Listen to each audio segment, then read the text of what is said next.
हर हर महादेव, हर हर शंभू। सावन का महीना चल रहा है तो शिव जी का गुणगान तो बनता ही है। हम भोले बाबा के चरण कमलों की वंदना करते हैं और उनसे आशीर्वाद की आकांक्षा करते हैं। शिव जी तो अजन्मे हैं, अविनाशी हैं, दिव्य हैं। उनकी महिमा को समझ पाना हम साधारण मनुष्यों के बस की बात नहीं है।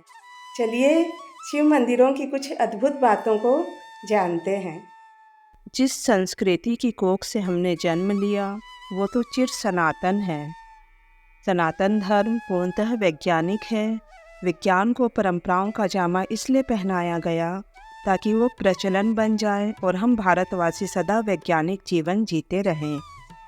आपको ये जानकर आश्चर्य होगा कि भारत में ऐसे महत्वपूर्ण शिव मंदिर हैं जो केदारनाथ से लेकर रामेश्वरम तक एक ही सीधी रेखा में बनाए गए हैं। आश्चर्य है कि हमारे पूर्वजों के पास ऐसा कैसा विज्ञान और तकनीकी थी जिसे हम आज तक नहीं समझ पाए। उत्तराखंड का श्री केदारनाथ, तेलंगाना का कालेश्वरम, आंध्र प्रदेश का कालहस्ती, तमिलनाडु का एकम्बरेश्वर, चिदम्बरम और अंततः रामेश्वरम मंदिरों को 79 degree east, 41 minute 54 second longitude की भौगोलिक सीधी रेखा में बनाया गया है।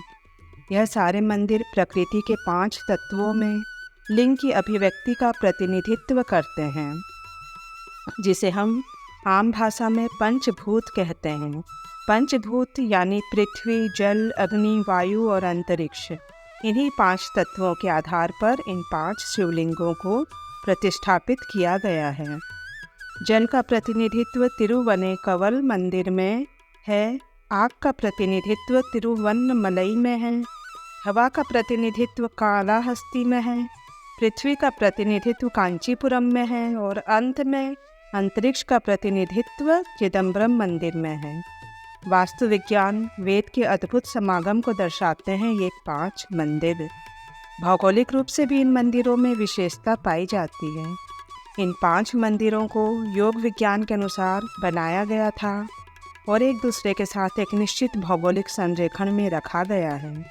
इसके पीछे निश्चित ही कोई विज्ञान होगा जो मनुष्य के शरीर पर प्रभाव करता होगा। इन मंदिरों का करीब 5000 वर्ष पूर्व निर्माण किया गया था, जब उन स्थानों के अक्षांश और देशांतर को मापने के लिए कोई उपग्रह तकनीक उपलब्ध ही नहीं थी। तो फिर कैसे इतने सटीक रूप से 5 मंदिरों को प्रतिष्ठापित किया गया था? उत्तर भगवान ही जाने। केदारनाथ और रामेश्वरम के बीच 2383 किलोमीटर की दूरी है, लेकिन ये सारे मंदिर लगभग एक ही समानांतर रेखा में पड़ते हैं। आखिर हजारों वर्ष पूर्व किस तकनीक का उपयोग कर इन मंदिरों को समानांतर रेखा में बनाया गया है, यह आज तक रहस्य ही है। अब यह आश्चर्य की बात नहीं तो और क्या है कि ब्रह्मांड के 5 तत्वों का प्रतिनिधित्व करने वाले 5 लिंगों को एक समान रेखा में सदियों पूर्व ही प्रतिष्ठापित किया गया है। हमें हमारे पूर्वजों के ज्ञान और बुद्धिमत्ता पर गर्व होना चाहिए कि उनके पास ऐसी विज्ञान और तकनीक थी जिसे आधुनिक विज्ञान भी नहीं भेद पाया है। माना जाता है कि केवल यह 5 मंदिर ही नहीं, अपितु इसी रेखा में अनेक मंदिर होंगे जो केदारनाथ से रामेश्वरम तक सीधी रेखा में पड़ते हैं। इस रेखा को शिव शक्ति अक्ष रेखा भी कहा जाता है।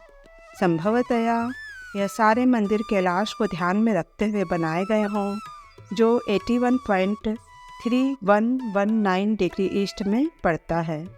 उत्तर शिवजी ही जाने। जय महाकाल।